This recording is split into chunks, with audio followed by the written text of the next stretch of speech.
You know that feeling, right? When winter hits, the days get shorter, the air gets cold, and you just feel this powerful urge to stay in bed. So is that just a passing mood, or is it something deeper? Something written right into our biology? Well, today we're going to dive into the 40-year medical mystery of the winter blues. I mean, this is the question that gets right to the heart of it, isn't it? That feeling like you want to slow down, eat a whole lot more, and just sleep way longer when winter shows up. It feels almost like an instinct, kind of like a bear getting ready for its den. And, as it turns out, that instinct might be a lot closer to the truth than you think. Okay, so to really get what's going on, we have to decode it first. Let's peel back the layers and see how this thing that so many of us feel went from just a common complaint to a recognized medical condition. You know, this idea that seasons mess with our mood, it's not new at all. In fact, it's ancient. Hippocrates, the father of medicine, was writing about it thousands of years ago. But the modern investigation, that really kicked off in 1984. A researcher named Norman Rosenthal, who, by the way, noticed his own energy just tanked during the winters after he moved from sunny South Africa to the US, he formally described Seasonal Affective Disorder, or, SAD. His book a decade later made it a household name. And today, it's not really seen as a totally separate illness, but as a specifier, a way to describe a seasonal pattern in mood disorders.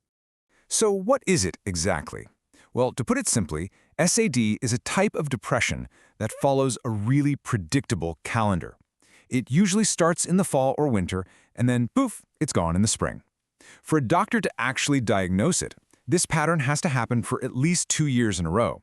For millions of people, it's a reliable and very unwelcome guest. Now, this is where it gets really interesting. SAD totally flips the script on what we think of as typical depression symptoms. Instead of insomnia, you get hypersomnia. That's just a fancy word for wanting to sleep all the time. Instead of losing your appetite, you crave carbs and you gain weight. These aren't just random symptoms, you guys. They are huge clues that point to what's happening inside our brains when the seasons turn. And that brings us right to the scene of the crime, the brain. So what is going on with our neurochemistry when winter rolls in? Let's follow the biological evidence. The main trigger, the one event that sets this whole chain reaction off, is actually incredibly simple: the loss of light. Less sunlight during the day is the big environmental cue that tells our brain, hey, something's changing and we need to adapt. So this lack of light, it throws two key chemicals totally out of whack. First, you've got melatonin, the hormone of darkness that makes us sleepy. Your body starts overproducing it. Your brain basically thinks it's bedtime for way longer than it actually is. And at the exact same time, serotonin, the neurotransmitter that's linked to our mood and feeling good, it just takes a nosedive. The result? You feel tired, lethargic, and pretty down. It's a real double whammy. And get this, here is a key finding that really shines a light on that serotonin problem. Researchers found out that people with SAD have 5% more serotonin transporters in their brain during the winter. Okay, so think of these transporters as little vacuum cleaners that are sucking up all the active serotonin in your brain. More of these little vacuums means less available serotonin, and that directly messes with your mood. Sunlight naturally keeps these transporter levels low, but without it, they just go into overdrive. But beyond just hormones, this is really about timing. Our bodies run on this internal 24-hour clock that's governed by a whole set of clock genes. And you can think of light as the conductor of this biological orchestra. So in winter, when those light cues change so dramatically, our internal rhythm gets thrown completely out of sync with the world outside. It's like having permanent jet lag, and it leaves you feeling constantly off. So, okay, we've got a clear biological mechanism. But why? Why does it even exist? Why would our brains be wired to react this way at all? Well, this is where our story takes a really fascinating evolutionary turn. Let's just re-examine those symptoms for a second. Sleeping more? Eating more? Saving energy? Doesn't that sound less like a modern malfunction and more like an ancient survival strategy? What if SAD isn't a bug, but a feature?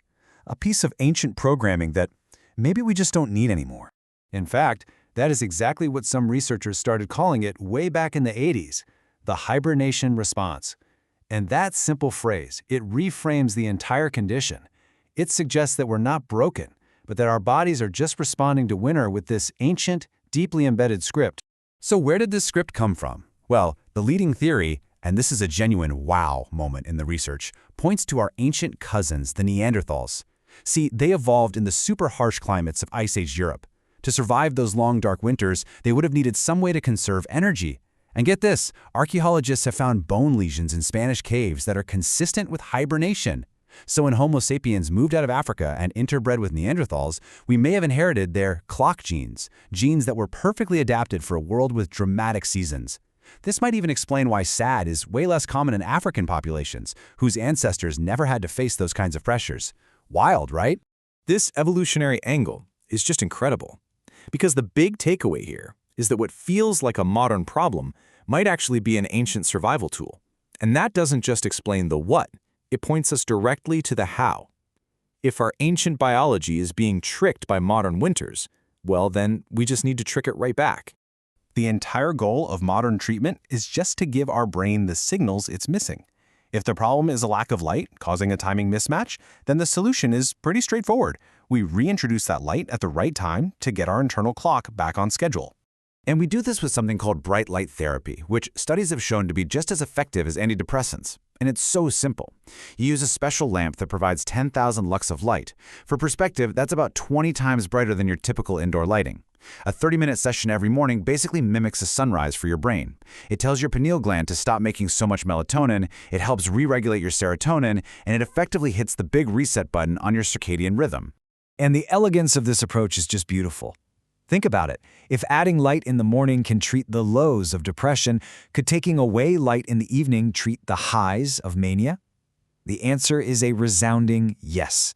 Studies show that using blue light blocking glasses at night, creating a kind of dark therapy, can be a surprisingly effective way to treat manic episodes. It just goes to show you how powerful these light cues are for our entire mood spectrum.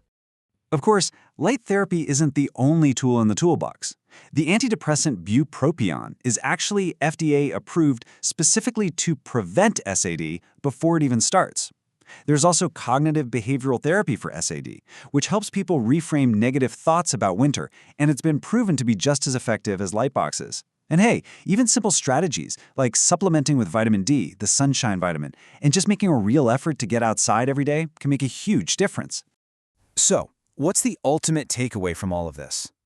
The winter blues aren't just in your head, they are in your genes, a potential echo from our ancient past. But the empowering part is that we can hack this old programming. By understanding the profound power of light, we can reset our internal clocks and take back control of our moods. And that leaves us with one final thought to chew on. In our modern indoor world, where we spend like 90% of our time shielded from natural light, are we accidentally creating our own artificial winters all year long? It's something to think about the next time you feel that ancient pull to hibernate.